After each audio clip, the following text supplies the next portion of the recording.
বিশ্বের সবচেয়ে বেশি দুর্নীতিগ্রস্ত দেশগুলোর তালিকায় বাংলাদেশের অবস্থান 13তম বলে জানিয়েছে ট্রান্সপারেন্সি ইন্টারন্যাশনাল বাংলাদেশ টিআইবি। মঙ্গলবার বেলা 11টায় রাজধানীর ধানমন্ডির মাইডাস সেন্টারে এক সংবাদ সম্মেলনে টিআইবি নির্বাহী পরিচালক ডক্টর ইফতেখারুজ্জামান দুর্নীতির ধারণা সূচক সিপিআই 2025 প্রকাশ করেন। সংবাদ সম্মেলনে জানানো হয়, বার্লিন ভিত্তিক আন্তর্জাতিক দুর্নীতি বিরোধী সংস্থা ট্রান্সপারেন্সি ইন্টারন্যাশনালের প্রকাশিত সূচকে অন্তর্ভুক্ত 182টি দেশের মধ্যে বাংলাদেশের স্কোর 24। নিম্নক্রম অনুযায়ী বাংলাদেশের অবস্থান 13তম, যা দক্ষিণ এশিয়ায় দ্বিতীয় সর্বনিম্ন এবং এশিয়া প্যাসিফিক অঞ্চলে চতুর্থ সর্বনিম্ন অবস্থান।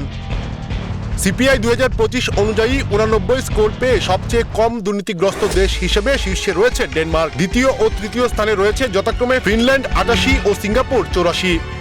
অন্যদিকে 9 স্কোর পেয়ে যৌথভাবে তালিকার সর্বনিম্ন অবস্থানে দক্ষিণ সুদান ও সোমালিয়া রয়েছে। 10 স্কোর নিয়ে ভেনেজুয়েলা এবং 13 স্কোর পেয়ে ইয়েমেন, লিবিয়া ও ইরিত্রিয়া যৌথভাবে নিচের সারিতে অবস্থান করছে। টিআইবির তথ্য মতে বাংলাদেশের স্কোর গত বছরের তুলনায় 1 পয়েন্ট বেড়েছে, তবে এটি গত 14 বছরের মধ্যে দ্বিতীয় সর্বনিম্ন স্কোর। বিশ্লেষণে বলা হয়, জুলাই অভ্যুত্থানের পর গণতান্ত্রিক ও জবাবদিহিমূলক সুশাসনের সম্ভাবনার কারণে সামান্য ইতিবাচক প্রভাব পড়েছে। সরকারের সাথে অন্তর্বর্তী সরকারের ব্যর্থতার সাথে যুক্ত হয়েছে রাজনৈতিক দলগুলোর যে পুরনো সংস্কৃতিতে ফিরে আসা। স্কোর বিবেচনায় উচ্চক্রম অনুযায়ী বাংলাদেশের অবস্থান 150তম।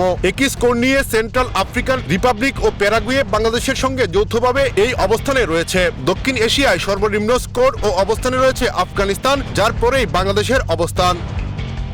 সিপিআই 2025 অনুযায়ী বৈশ্বিক গড় স্কোর 42 এবং এশিয়া প্যাসিফিক অঞ্চলের গড় স্কোর 45, যেখানে বাংলাদেশের স্কোর 24, যা বৈশ্বিক ও আঞ্চলিক গড়ের তুলনায় উল্লেখযোগ্যভাবে কম। টিআইবি বিশ্লেষণে বলা হয়, দেশে দুর্নীতির ব্যাপকতা গভীরভাবে উদ্বেগজনক এবং দুর্নীতি নিয়ন্ত্রণে ব্যর্থতার চিত্রই এই সূচকে প্রতিফলিত হয়েছে।